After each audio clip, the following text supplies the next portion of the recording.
No one ever expects to get injured at work, but unfortunately, accidents happen all the time, and when they do, it can be difficult to know what to do next. When an injury or illness happens, an employee needs to report it to their supervisor immediately or as soon as possible if circumstances prevent the employee from reporting it immediately. When an employee is hurt or gets sick in their line of work, no matter how minor, they should report it immediately to their supervisor or designated person under their company's policy.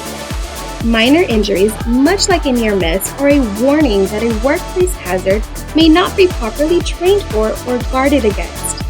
In this lesson, we will go over types of reportable injuries, reporting procedures, and the consequences of reporting a false claim.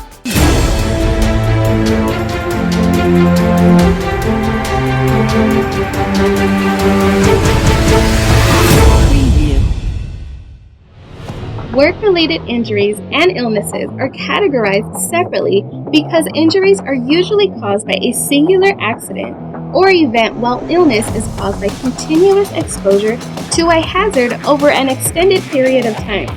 Some examples of reportable injuries include any minor injury that requires a Band-Aid due to the threat of cuts getting infected or any other types of exposure to blood-borne pathogens. Biological exposures such as needle sticks or any other contact made with blood or other bodily fluids. Severe lacerations or punctures that require stitches.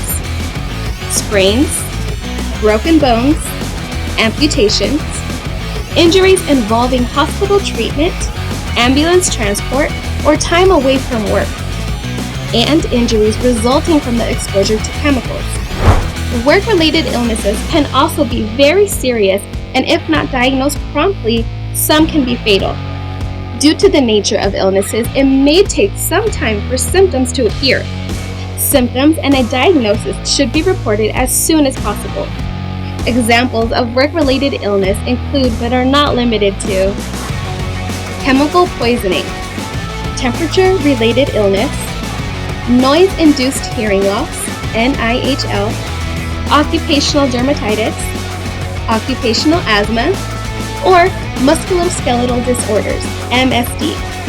Note: employees should not self-diagnose. If an employee starts to experience symptoms associated with an illness and they feel that it is work-related, they should seek professional medical assistance.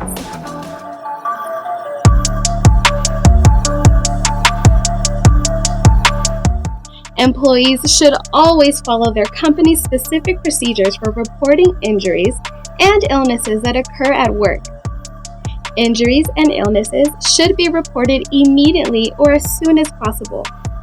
Sometimes very minor injuries or illness can develop into more complicated issues. Reporting the issue and getting proper care can ensure that injuries do not escalate. When reporting an injury or illness, an employee should do the following. Report the injury or symptoms immediately or as soon as possible if you are seeking medical treatment to your supervisor or designated person.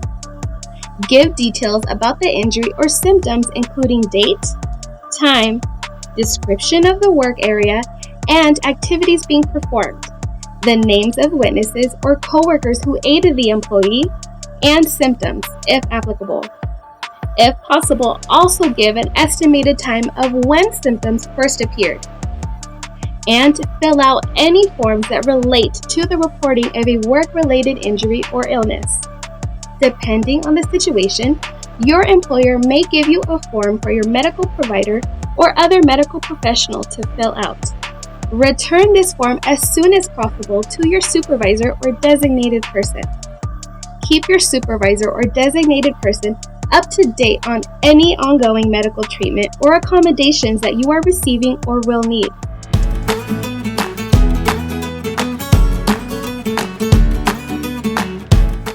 It is vital to not delay seeking treatment to report an injury or illness. If medical treatment is needed immediately, you should get treated and then report the injury or illness. Employers cannot retaliate against an employee for reporting a work-related injury or illness.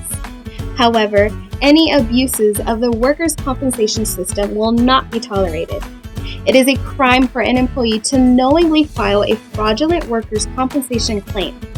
Any person who files a false workers' compensation claim is guilty of a crime and may be subject to criminal charges, which may be punishable by up to 5 years in prison and/or a fine of up to $150,000. When an injury or illness occurs at the workplace, an employee needs to report it. Even a minor injury should be reported. Some employees may think that minor things, such as a paper cut, do not need to be reported. After all, they can just put a Band-Aid on it and return to work. However, employees need to remember that even paper cuts can get infected. Both you and your supervisor want you to be able to work, and part of that includes getting injuries and illnesses treated and reported. For more information on reporting injuries and illness at your workplace, please speak to your supervisor. I'm Elizabeth, your safety trainer, reminding you to be careful and stay safe out there. Thanks for watching. If you liked this video, please visit our YouTube channel for more safety training. Also, follow us on social media for OSHA updates, free safety webinars, reminders on safety tips, techniques, and more. What are you waiting for? Like, follow, or subscribe today, and stay safe out there.